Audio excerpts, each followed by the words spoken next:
IVM.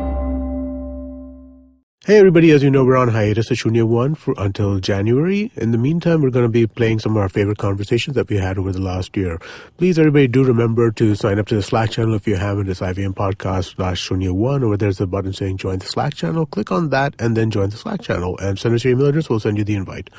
And also, please do remember that we would love to get your reviews and ratings. So if at all possible, please review us or rate us wherever you're listening to this podcast.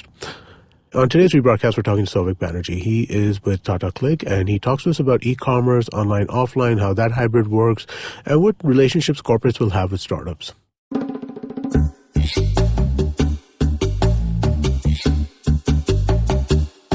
All right, welcome to Shunya One. I'm your host, Shiladitya. I'm the founder of Hipcask, Rassilent, and a bunch of other stuff. You can find me on social media on @Shiladitya on Twitter. And in the studio, I'm joined by my co-host, Amit Doshi. Hi, everybody. He's the founder and CEO of Indus Vox Media, which brings you this podcast and a bunch of other cool ones. That is correct. So, where do we find you on social media? Yeah, sure. My Twitter handle is Doshi Amit. All right. So, today, our very special guest, like always, is none other than someone I call a dear friend, elder brother, and also a very cool technologist. Let me introduce you to Sauvik Banerjjee. How are you? I'm good. Thanks for having me here. And always, we've been wanting to have you here for a while, and good we caught you, finally. Sauvik Da, as I know him, is one of the most busiest people I know, I think. I think he is... I just pretend. I think he's someone who's been doing tech for a long time now. Definitely been a part of a lot of interesting technological companies over the years, and you've personally also been involved in a lot of revolutionary stuff happening in India lately. Why don't you give us a quick background on your 20-year journey so far, and then we can just jump into it. Okay, so 20 years in a minute and a half. I'll try. All right. So I call myself an accidental technologist, professional sportsman, grew up being a professional sportsman back in Cal. Families from there, left for the shores of England playing professional cricket, then played a little bit of professional rugby, moved into tech fundamentally mid-90s when I kind of decided to migrate my journey from being a professional sportsman to a professional programmer. Wow. And so it started from there. Then I was an entrepreneur after my first migration from becoming a professional coder. And then that journey started, and I immediately jumped into our entrepreneurship. So I had a couple of major revolutionary might be a good word, because at that point in time when people were evangelizing downloads, and I can call that guy up, he's a legend. When Napster was evangelizing downloads, I was trying to sell back catalog physical LPs online. Nice. So that venture went on, sold that off, and then formed my other organization where I started coding hardware in terms of the barcode scanning revolution, which took place just after the broadband kicking in Britain. Once that happened, so that also was a very, very, very interesting journey, successful one. I was parallelly pursuing a research on natural language processing, on familiar language pairs like Spanish and Portuguese, and trying to create a lexicon library where data mining and voice command was earlier being spoken about. This is way back. I think the only thing I knew from back then was like what? Dragon Naturally Speaking. Dragon Naturally Speaking. Yeah. Correct. Yeah. And we did a piece with Google and Durham, which was part of the SDK, which is part of the YouTube voice search right now. And then, of course, I finished my research. Then parallelly gave up entrepreneurship, and then thought that now is a good time to earn some money, have a decent life. Because entrepreneurship apparently doesn't pay everyone. Yeah, as we know. And I actually used up most of my entrepreneurship money in my research. And then whatever I was left with, I camped around, learned more and more tech, and then came into the enterprise world of communication, software. The entire journey started from there. And I worked for various organizations till 2015 January 14 end struck gold. I always wanted to come back to the country, and while I was leading the leadership in the digital innovation product space for SAP UK, I was asked that some sort of a revolution is going to happen in India, and they need an architect. And I said, what do you need an architect for? And they said, the entire stack of RIL runs on SAP. Why don't you come and end-to-end architect the entire design blueprint of Jio? I said, okay. Yeah, that sounds like fun. And that time it was just a word. Right. Yeah. Okay. Yeah.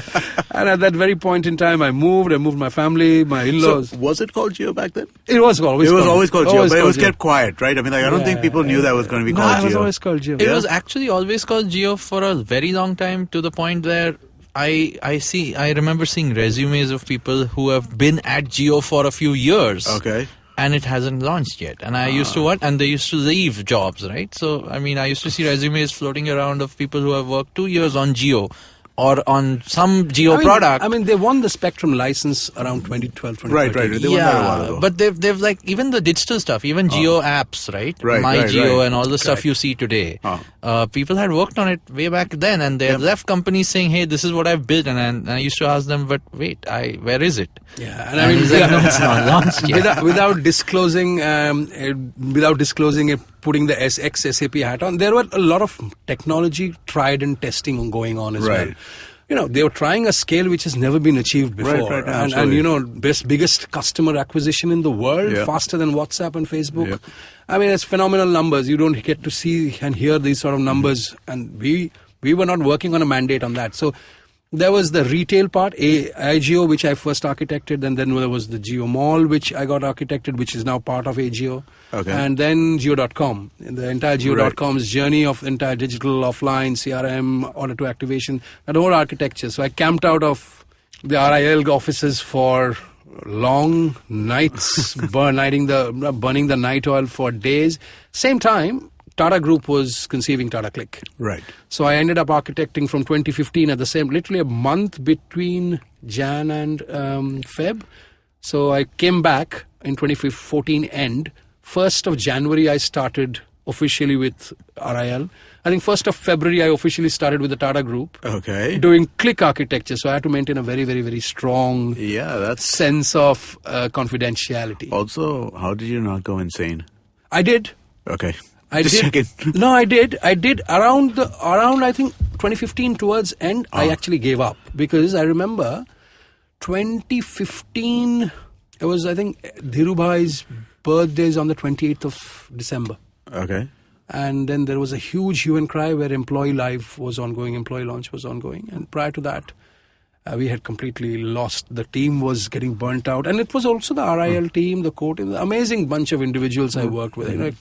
Real cool technologists trying to dent frontiers which have never been achieved in terms of scale, volume, all sorts. Unlike what you usually hear about RIL folks, right? No, this team is a phenomenal team. This team I have never, and this team is a combination of all cool technologists across the world who were brought in, and that was the best part of working. A friend of mine was working with a guy named, so he was an ex-client, Nagapan, Arun. So he was also there at that time, and he was telling me. Buildings got built because that team had to be brought in together from across the world. There were 3-4 buildings got built across by the time we were here. And then this Tata CliQ was fundamentally a first revolutionary, getting brick and mortar back in shape sort of a model. Which is really interesting, right? Because I mean, what is the differentiation between something like Tata CliQ and Amazon and Flipkart? Because those guys are playing really, really, really hard at this stuff, right? So I mean, how do we make, how do you stand, and would you like? So fundamental difference is it's ship from store. Right. Is our crux of the model. And a couple of people have started doing that right now, but fundamentally it's ship from store and click and collect, which is smaller in terms of the numbers. But home delivery, warehouse, DC is fundamentally going to become not the model where we are evangelizing. We are focused on getting people to have the convenience, newest range, exclusive range, a brand destination. That's part of Omni's customer engagement. Get them into the store again. Yes, and in some way or the other, so we have a ethos in our Tata CliQ organization saying that customer 360 is all everywhere been spoken about. Right. Where is the concept of store 360? Right. So we are trying to get to a customer 360's marriage with store 360. Right. Because India's brick and mortar is never going to go, because that's the heart of India. That's the heart of a lot of countries, to be honest. It's tough, right? I mean, like, there are certain things which you don't need to go to a store to buy. But I mean, like, Correct. you know, at the same time, there is the ability to look at stuff, to touch stuff, to compare it to other things. You know, I mean, like that you get that in a brick and mortar store the way that you don't online. To a large extent, e-commerce is driven by convenience. Yes, I mean all of the adopters of e-commerce so far have been about convenience. A lot of it has also been about reach. I mean, e-commerce does reach a few places where brick and mortar stores didn't exist. So those are their primary sort of goals to go after. Availability also. I mean, like, you know, so I wear a big shoe, and so that's always been a problem for me. Now, e-commerce has made that easier. So, but like you said, there are some things which will not go out of, you know, the fact that you want to go out for. Yeah, absolutely. And they may be not your regular purchases. They may be once in a few months. And also, you see, I think Sheila and I keep talking about this, and an industry like retail, which has got so much of flamboyance, which has so much of glitter, you know, talking about brands, cosmetics, jewelry. From a tech perspective, retail is very far from where financial services is, the current government is, or telcos are, manufacturing is championing that entire automation. Retail technologies across the world, there's very little footprint of little footprint of pure tech play. And this actually opens up the door for true digital enterprise solving day-to-day problems of tech. I'll give you an example. If you go to any of the stores in Mumbai, any of the lifestyle stores in Mumbai, you know how they count how many people walk into a store? The clicker. Yeah. It's literally a small... Do you know what they do? The watchman guy, right? The watchman guy has a clicker.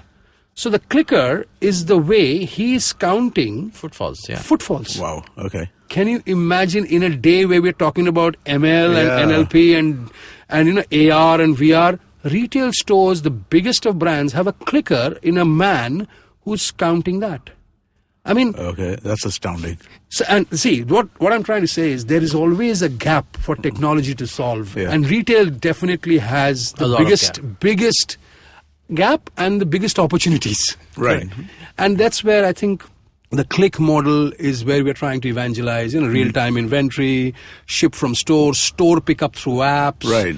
And I mean, if you go to the Reliance Digital store, they have an app which basically can scan the piece and you can pay it straight up. So there's work happening which is extremely brick and mortar dependent countries. That retail space will have lots of opportunities of a major tech play. That sounds really interesting. Yeah, no, I mean the same thing, right? Retail, again, e-commerce is a retail front on the web. But essentially what it did, or it still does, is make your rest of the supply chain a little more efficient. Simply because instead of just otherwise warehouses delivering and stocking up in retail stores, now they're delivering directly to the consumer. Right. But what Sauvik is talking about is essentially saying that, but that doesn't mean retail stores should stay dumb and should stay in the era which they always were. They can also be smarter.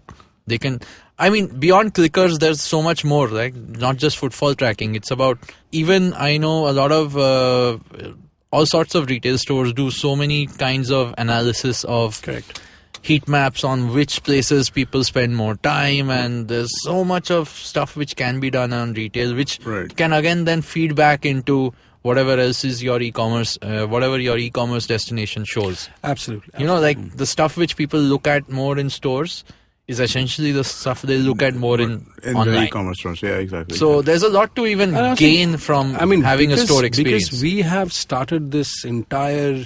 So we went and scouted everywhere in the world who's doing a marketplace of major brands, high-end brands. You know, you'll see Superdry on Tata CliQ in the next 2 weeks. Okay. You've got Coachelli to all sorts right now. I mean, from Indian brands like Global Desi to Fab India, from a lifestyle perspective to Voltas and IFBs and the echoes of the world, they are coming across. So what I'm trying to say is, because we are a brand destination, you might have seen the new and now, what we're kind of championing, saying the newest of the range, and you can get it now, is what we're trying to say.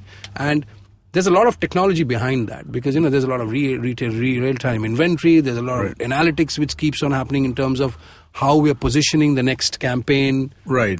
you'll be amazed to hear the biggest purchases throughout the day happen between 10:30 in the night and 2:30 in the morning. So that's the biggest amount of traffic we get to see on a daily basis. That's interesting. Interesting. But So people are actually ordering kind of from bed. intuitive. You know, it's kind of intuitive, right? You're done with dinner, you're sitting on a computer for a bit. Yeah, let me order something. And I think that it's the purchase power has moved from, it's a mobile world. So it's Right. so the device base of the mobile responsive side, and it's not only us, it's also Myntra and Jabong, they see the similar. Coves faces similar amount of traffic. Right. So that's an industry norm which is end up becoming. So the amount of efficiency which is required in Right. terms of nighttime preparedness of technology Yeah. is also very different. Or weekend preparedness of technology during the Saturday night or the Sunday morning. Yeah. I mean, in the technology world, deployments are scheduled to do during the weekends so that we don't Yeah. disrupt day Yeah. to day. The entire paradigm is shifting now. Yeah. In fact, so since you were talking about these, again, you're right now with the Tata Group, which is a big, huge company. It's a huge group in general, and obviously known as one of the oldest, most respected companies in the country. Now, given that within this group, you're doing so much of core tech, so much of forward-thinking kind of technology solutions like you're just talking about. And you were doing this even with Jio. Even Jio is a good example for that. SAP. SAP was powering what Jio wanted to do. And at that time, Jio wanted to build something not just from knowing, obviously the business side of it was so lucrative for them and that's why they did it. But they also chose state-of-the-art. They also went with the best tech of the current age and not just the old age which they may have been used to, or they may they could have easily worked with any legacy system which they had and they were used to, right? But they chose to hire the best guys who knew tech of today, guys who knew consumers of today, and they made things accordingly. Correct. What is this big shift since you've been with large companies over the last 5 to 10 years? What is this change of suddenly getting aware about what today's consumer is all about, and how come this big change is happening, and do you see that happening? So I think Sheila, that's a very good question. I'll tell you what I've been. Is it like monitoring. reactive? Is it? Or what kind do you think? So I'll tell you what. It's been evangelized, to be honest, by Google and Amazon. Mm-hmm. So what Amazon does is, Amazon doesn't have a NPS. They follow a concept called perfect order, and that perfect order could be a consumer journey where a customer comes a few times on the site, hasn't been in a discovery exploration mode, and then they probably transact again and again and again. So they consider not an NPS of a customer's satisfaction criteria, they consider perfect order. Why they do that? They have a concept called customer obsession index.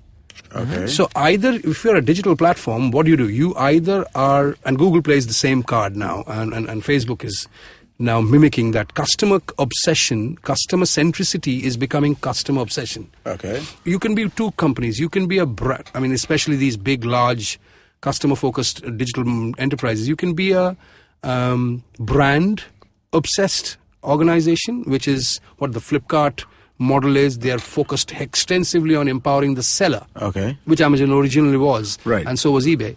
And then Amazon moved from a brand seller-focused organization to a completely customer-obsessed organization. So that could be two plays. The third play, of course, is the efficiency of the experience in itself. Okay. So you can transact from anywhere in the world, any device in the world. Smart TVs you're transacting to, mobile phones is day-to-day of our lives, and watches. So the next piece where I think, Sheila, you're talking about is, it all stems from that. And I think people like the Reliance Group or the Tata Group or the big conglomerates in India, say suppose Asian Paints or Adani's or the Vedantas of the world, or Mahindra Group, they have realized that. And the advantage the Indian conglomerates, or the 100 billion Indian conglomerates, with a couple of them and then the rest of them are also equally strong, is they've realized that our biggest strength has been the 900 towns. That's where everybody knows. Whether it's a Tata Salt or a Reliance Arcom handset, or paints, or you can go to anywhere. Or Mahindra tractors. Mahindra tractors. So they know that the 900 towns and thousands of villages have that footprint. And they're already the customer base. Now they are going to piggyback on, and they're going to power it with tech to fundamentally connect the dots. As a result, the Indian consumer mind space is a trust. Right. So when you're doing a digital transition or a transformation or a digital innovation space, the trust factor of the consumer is already established over the decades by these large enterprises. Right. And that's where I think they're going to capitalize lots more.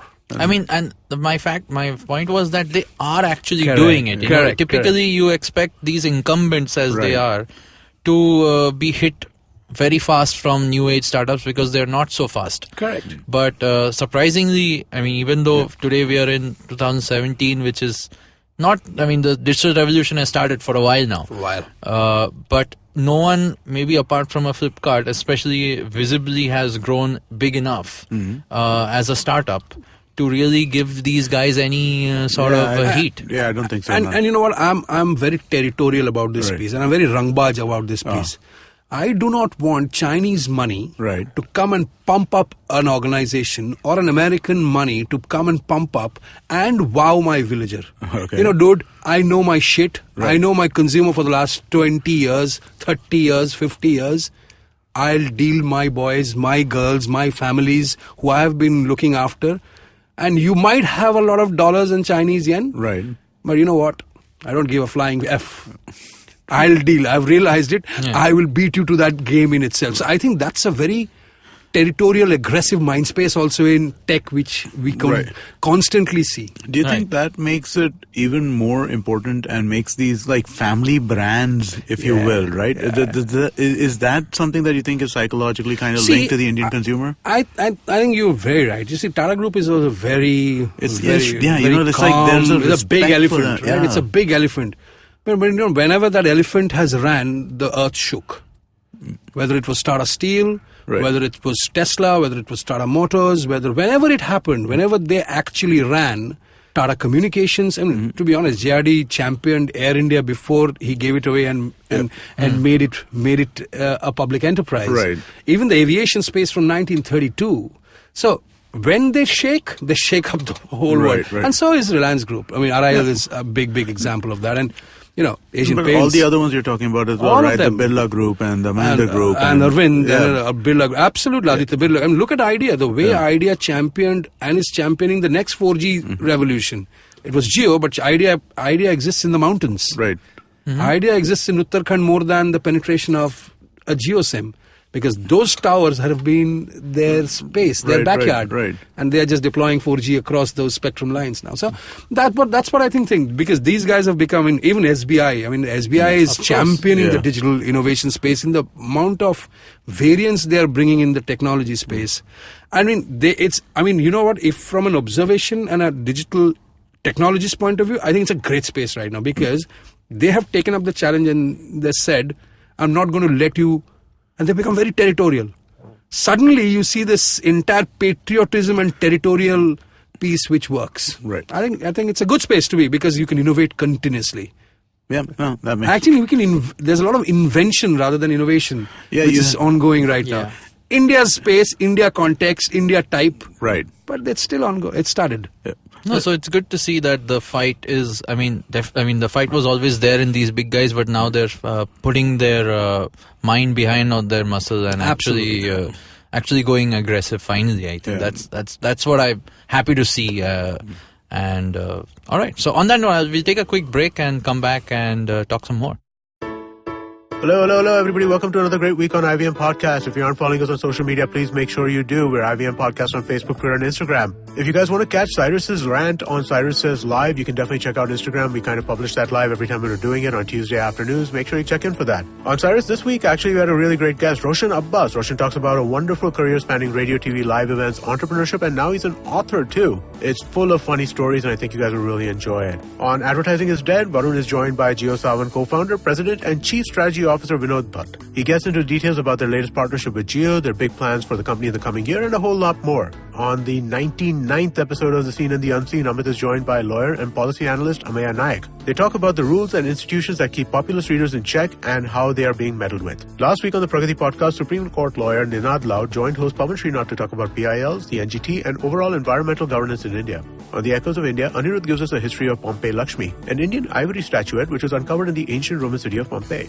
On Pulyabazi, Pranay speaks to Chinmay Tumbe, a scholar in Indian migration. They talk about the Indian community's prolific migration across the world and the phenomena of a good migrant. And with that, on with your shows. All right, welcome back, guys. And so happy to have this conversation finally on record now. I mean, we've talked about a bunch of stuff, and I hope, to get to talk to you more about all the stuff we generally do. Talk offline whenever you catch up. But I'm happy to share with the listeners the kind of insights on large companies and how they are now all our known big brands of India and how they're approaching the otherwise the space which was known mostly for startups, right? And on that note, I think what I actually wanted to understand, Sauvik, from you is being on the inside of these large firms, right? I know they understand the length and breadth of the country. They understand the consumer down to tier 3, 4 and so on. And they have history and legacy behind them. But again, for a new age startup, a new age founder who's just starting his company, what can he do, or what can these kind of companies do for him so that he doesn't go and get swayed by every other startup media article which you read today, which is just about, doing things in core tech or SaaS or all the other tech things which don't actually solve any problem for our country as such, but they're just the VC fundable sort of startups. And we've spoken about this, Amit, earlier on shows as well, about how, it should be time for, new startups which are more relevant to our country. Yeah. And those are the ones which are actually harder to do. They're stuff in hardware, there's stuff in IoT, there's stuff in agri-tech, drones, space. Yeah.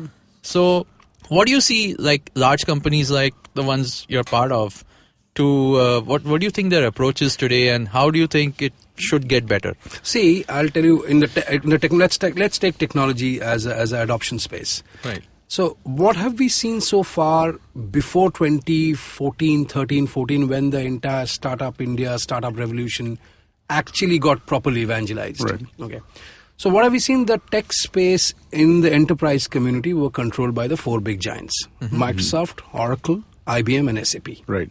And then from a digital marketing or digital communication space, then came in the entire Google and the Amazons and the affiliate networks and Facebook and the social media buying and selling, influencer marketing. What was missing was, I'll give you an example. What was missing was, is there a micro ERP somewhere? Mm-hmm. Or do I have to buy a huge amount of ERP and put my dent on my CapEx? Yeah. Okay. So the question was, there wasn't any. There wasn't. Yeah. There wasn't any which was meant for India. Nothing was meant for India. There were only Salesforces and CRMs. And they had to be customized. They were custom-made stuff. That's what I used to do, right? We used to be custom-made ERP systems for like a whole bunch of different small customers.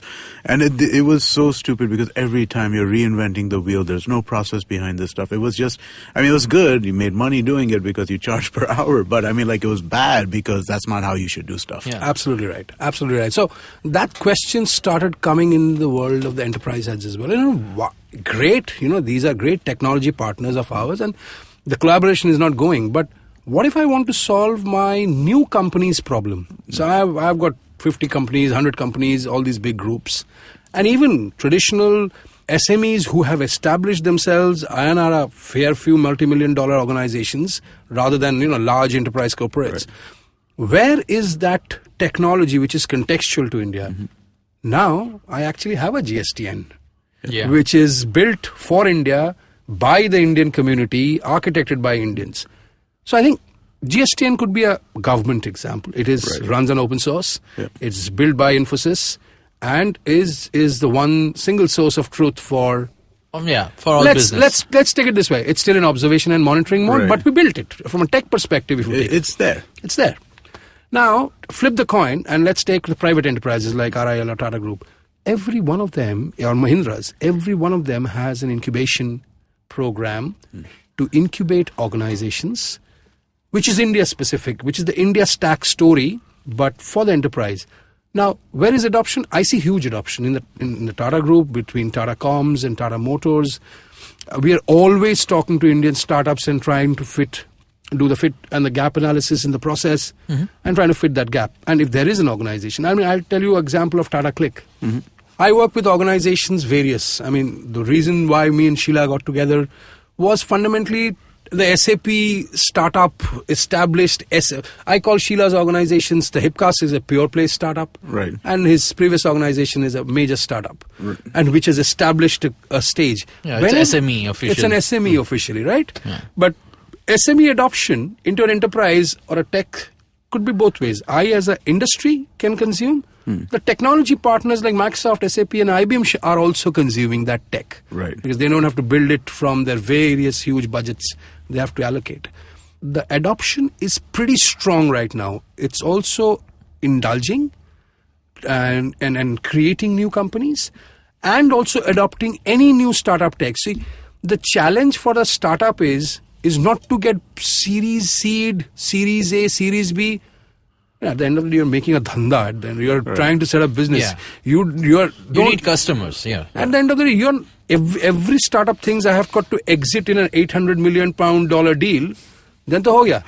Then to dhanda is not going to be there. The business objective is to fundamentally you build something that can build make something, a profit. Innovate, invent, solve a problem. That could be a product, that could be an organization, it could be a services piece.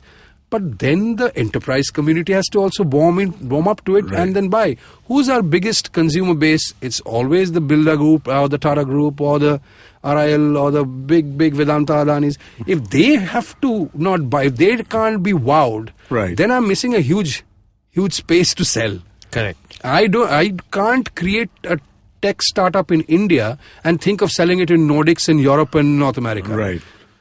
Because where are you going to get the on-field sales force guys? Yeah? You can't do it. So you'll actually have natural adoption. I think that synergy has started.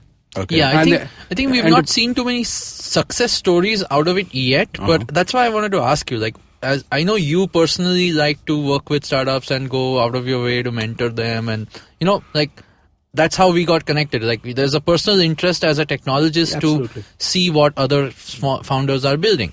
But from the management level of these large corporations, beyond the investment wings they may have and the incubation wings they may have, do you see that the attitude towards adopting new, like a random small guy with a GST, and GST is the wrong example because all the big guys have it, but I don't know, maybe there could be a small logistics solution. No, take the example of Mehoop, na? Yeah. You take the example of Mehoop. The guys have solved 22 languages in the country. Okay. And they are wowing the enterprise community as well. Now they have funded, they have solved it. Take the example of Mad Street Den. I mean, these are three. I'm talking about Mehoop and Mad Street Den because, in the Bloomberg list of top 50 global startups, Mehoop and Mad Street Den are two out of the three which we both know. Right. Okay. Me and Sheila actually work very closely with them and know the individuals. So they are right now getting adopted by all the groups in the country as well. Or take CleverTap, for example. Yes. And I think we should talk about these guys because Jio is using these tech, Tata Group is using this tech, Mahindra Group is using that. I think now they have also realized that certain amount of tech for India is essential. If that works for India in terms, one use case is if it can take up X volume of data in terms of user or campaigns or X volume of real-time data, then Europe is a cakewalk. Right. In terms of the usage and the volume of data. North America, yes. China, I don't need. Right. Because there's already an alternative probably existing there. Right. It's not my base to sell. Right. My target market units is fundamentally India's subcontinent. Right. And I think, as Sheila that's a very good question, I think adoption has started. 12 to maybe 15 months back is where the mind space have changed. Adoption has changed. 18 months you could give it a benefit of doubt. You will see in the next 12 to 18 months to 24 months a big success story coming up. Post-adoption, the impact, whether it's a conversion impact or an ROI impact, that's where with the story of Stitch or the bridge between the startup and the enterprise communities will be most spoken about. I think we are in that implementation phase, monitoring, observation mode. Yeah, I think that's where, so like I was saying, right, to inspire the next generation of people who are wanting to build for India. You know, that's today is there are people out there who are building something for India. It could be a tech, it could be a pure tech piece like the companies you mentioned, Tata or Mad Street, or it could be a hardware piece, it could be a logistics piece, it could be a whatever it is. It's very India centric, and I think enterprises like these large groups have the advantage of being able to experiment at the same time. Give these guys a showcase, and I think that's what you're saying is happening. We're in the implementation phase, and I hope that in the next 2 years something comes out where, you know, like a Tata can come and say, hey, Tata Group used this company which started just 4 years ago or 2 years ago, and now because of that they've changed the way they do business in certain verticals or something. And I think there's another. I'll just put another spanner in the works, which used to be the case for, you know, they used to use a Microsoft product. For Exactly. Absolutely. You know? Absolutely. And that's that I think is one of the big problems that people servicing enterprise have right now, right? Because they're startups.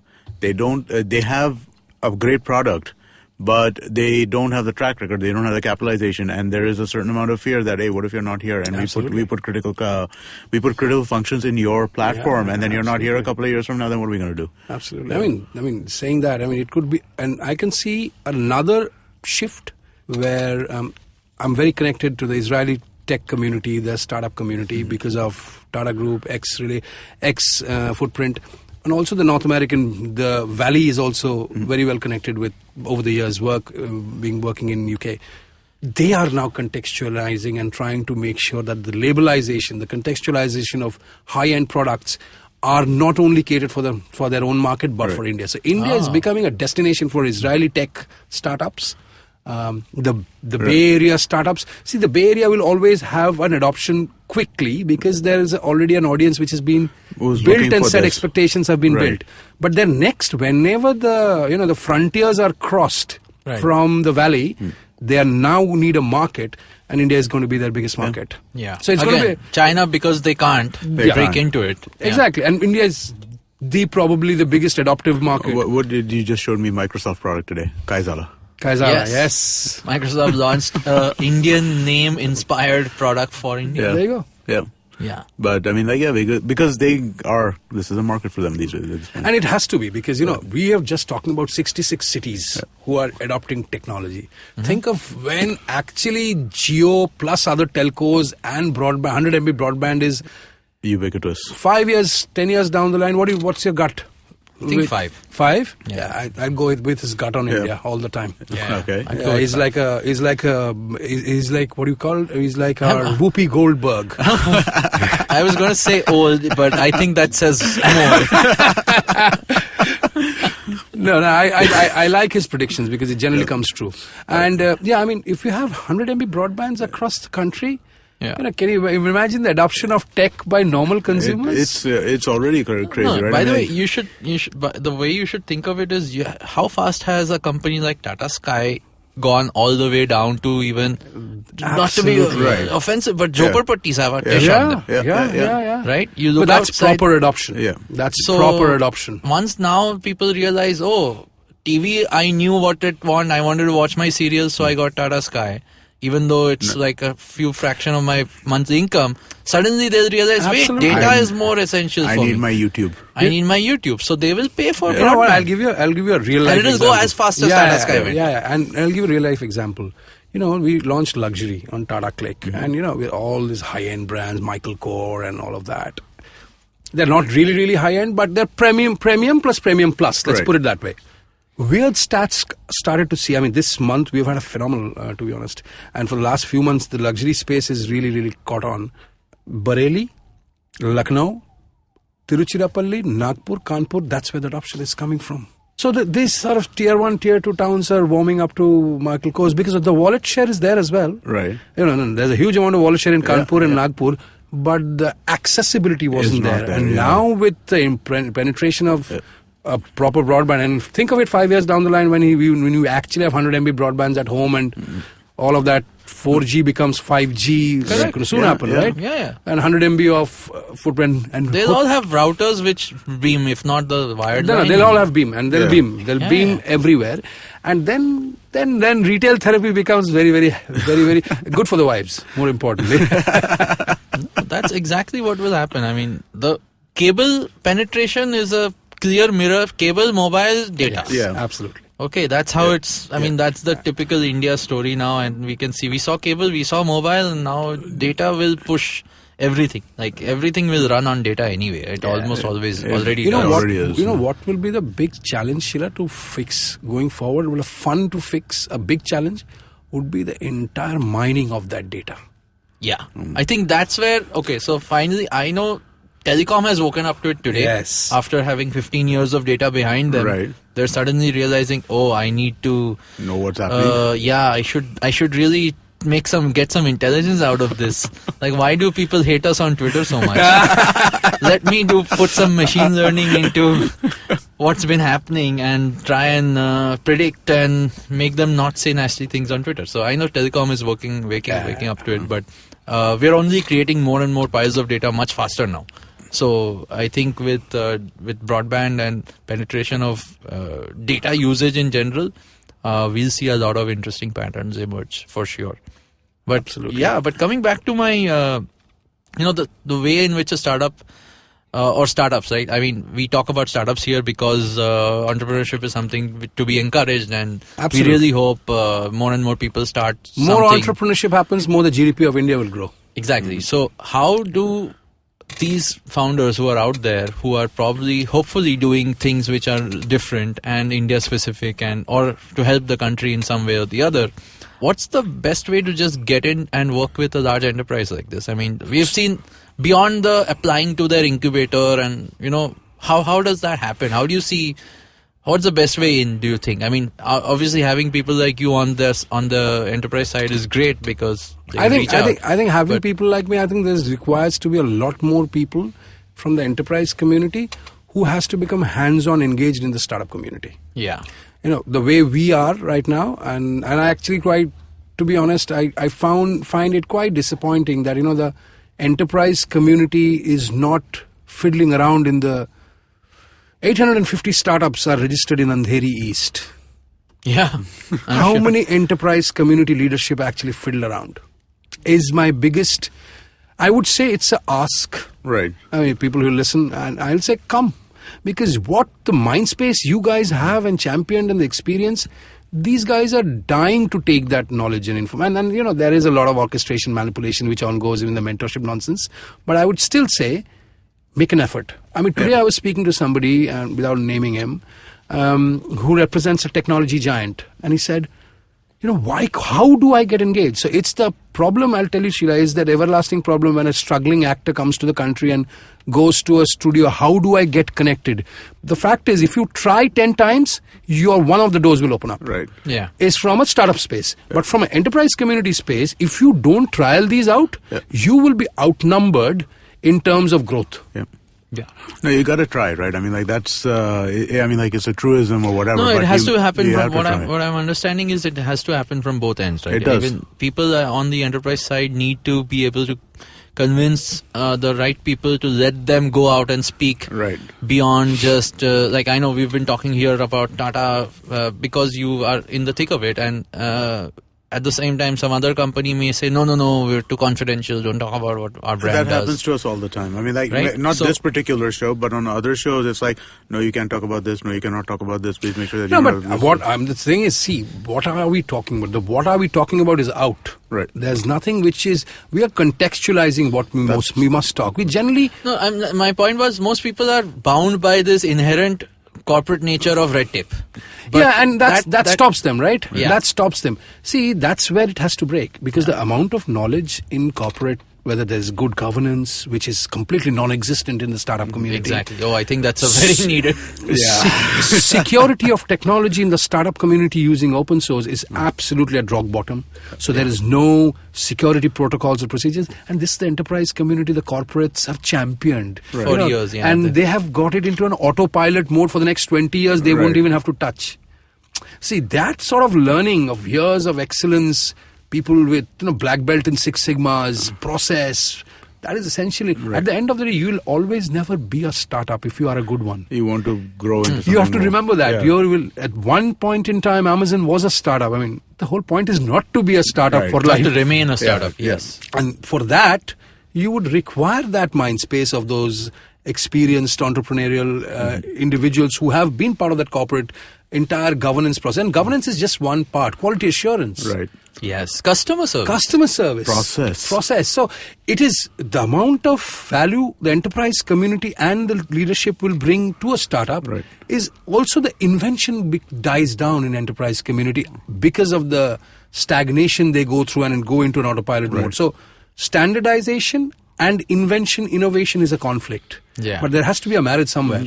So I think what we're saying is both ways, a step from both ends. is what will make it happen. And it's good to see that the genesis of that has at least started. Yes. I I mean, think there are ways in which both sides are trying to reach out, but the hope is that more and more, at least the enterprise guys open their doors a little more, so that it becomes easier for anyone. I mean, there are still startups founded right out of college. I hope more and more will be, and that should.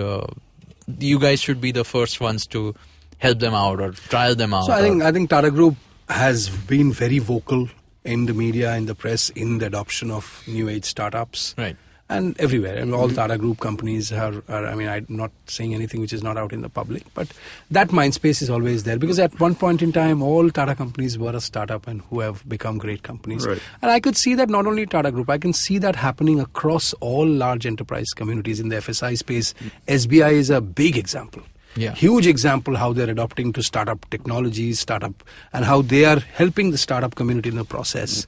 FSI is a huge space where fintech organizations are, kind of mushrooming every other week. Right. Yeah. Now with the blockchain mind space, where the architecture is completely become visible to the FSI community, the endless opportunities in the next 12 months you will see are going to be humongous. So I think it's going to impact every industry in that vertical. No, it's happening. I mean, fintech obviously is a word which has been a little blown up too much in the recent times, but definitely financial technology is catching up much faster, like banks. Even today, so again, to contextualize news this week, we heard what happened with Freecharge. Yes. So a bank bought a wallet which was primarily very consumer like a favorite. Yeah. Right? Freecharge was everyone's favorite when it launched and Absolutely. started, and now it sits with Axis Bank. Yes. Hopefully, And I think they needed one. They needed a very strong wallet. I mean, of course, business reasons aside, I really hope they don't. I think Axis mess it will do up. well.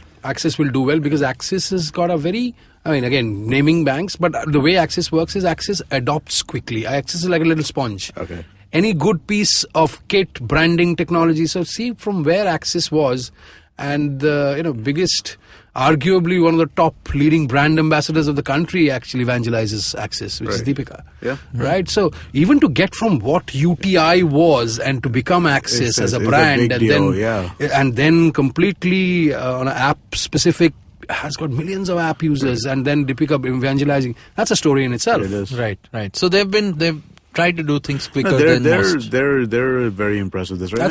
That's a big story Yeah. today. And I think it's a good, I think it's a good exit for the hard work Freecharge guys have done. Yeah, I mean, they already had a good exit, but this is a nicer second exit. Well, I didn't like the last one had, because Yeah. the last one has gone bankrupt. Yeah. Snapdeal is a whole different story. Yeah. So I think Snapdeal spoiled Freecharge by buying it. Yeah. I think they could have, Yeah. they shouldn't have done that. Yeah, but this is a much nicer fit, and I really hope as a product. This is an absolute wonderful marriage. Yeah, no, it's a good fit, right? I mean, like, it just makes sense from all angles for everybody involved, right? I mean, like, for Access, they get involvement in areas where they don't have that much in, right? Where, be it the wallet space, be it mobile charging. Just, I mean, like, that is like such a constant transaction that keeps happening over and over again. To get entry into that in a Sure, best of class are app. we the only country with so many wallets in the world? We probably are. National I think penetration of because wallets? we have issues with card not present transactions, Yes. wallets become necessary. Yes. No, I'm just thinking from Airtel Money to M-Pesa to the entire wallet startups to a wallet currently. Oh, number of wallets? Probably yeah. the only country in the world which has so many wallets. Probably, yeah. But we need them, right? We need them. We need them, right? 1.4 billion, right? So- We just, I mean, it's one of my bugbears, right? This card not present stuff that you can't transact. I hate that nonsense. I feel like it restricts so much stuff. I completely agree. So I mean, and if you don't have that, you need a wallet. I mean, how are you going to do it without that then? Yeah, but soon that's the hope Wallet, of UPI. and also UPI, Bheem. Yeah. But UPI right now still needs some work, right? I mean, it's still a little cumbersome compared to. I think to be fairly to give them their due credit, they did well with IMPS. I give them a tremendous amount of credit because they got something done. But having said that, it's not where it needs to be. Yet. I'll give them credit for doing IMPS right. Okay. I'm going to give them credit for doing IMPS right. Bheem adoption is still up in the air. UPI adoption is a forced adoption. Right. But let's be honest. I mean, IMPS has kind of become it's good. Stable. IMPS works, yeah. IMPS works. As a closing note, I still since you mentioned a semi-government initiative here, what is your take? Apart from sitting with a corporate hat, what is your take on how fast the government is adopting tech? And you know my views on this. I know this. We want me to speak. I think this is an area where I think the enterprise community is behind and the software community of India is behind. Yeah. They got a GSTN done. They got a Aadhaar done. Security to be questioned and discussed on a different date. They got it done. Yeah. They got an IMPS to a Bheem to an UPI. I think the government, suddenly the tech in government, and they actually go back to the root engineering.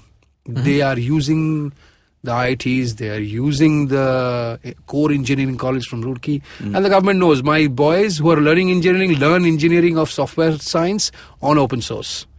And the government evangelize open source, which is a good thing.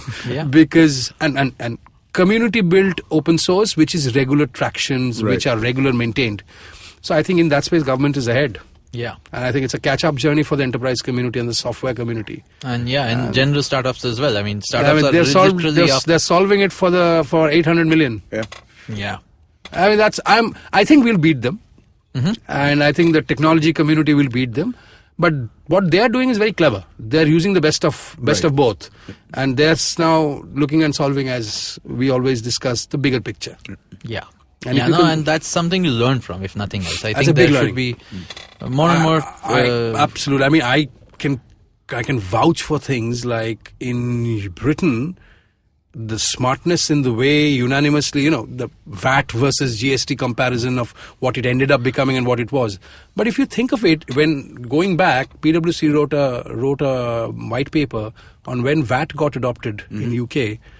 It was not a year exercise. I mean, this, of course, was blueprinted and designed for God knows from whichever government it did. Right. But the way it got executed was fast.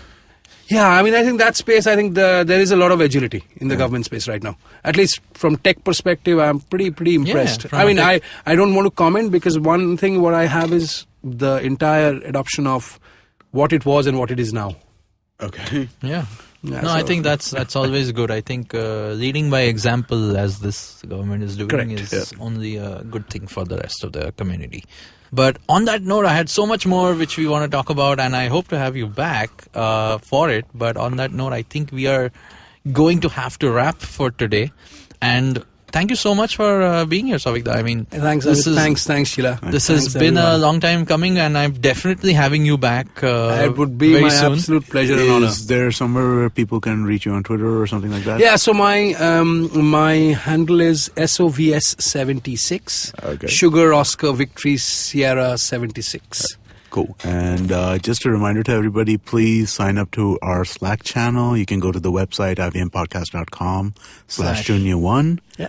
And there'll be a big button over there which you can press and make a request, and I'll invite you as soon as I can. And also do rate us on your favorite podcasting app, wherever you are. Rate us, review us, do whatever you can with that. Yep. So that's a wrap for another episode. Thank you so much, Sauvik Da. And thank you, Amit. And we'll see you next week.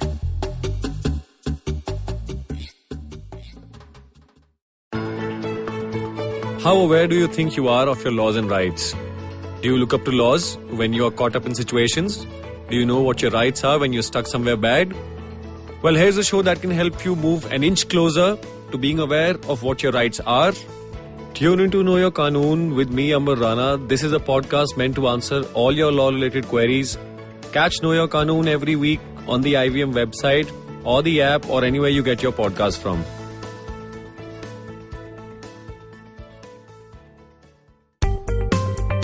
Hi, my name is Anupam Gupta. I'm B50 on Twitter. I am the host of Paisa Vaisa, the show that talks money. On my show, I speak to experts from every field of money and finance, from stock markets, equities, debt funds, credit cards, life insurance, every possible area of money and finance that you can think of. We even did an episode on cryptocurrency. I've got fantastic guests from mutual funds to personal finance experts everywhere. Robo-advisory, startups, just name it, we've got it. At Paisa Vaisa, we help you make smart decisions about money. You work hard for money. Now make your money work hard for you. New episodes out every Monday, and you can listen to my show on the IVM Podcast app or any other podcasting app that you have.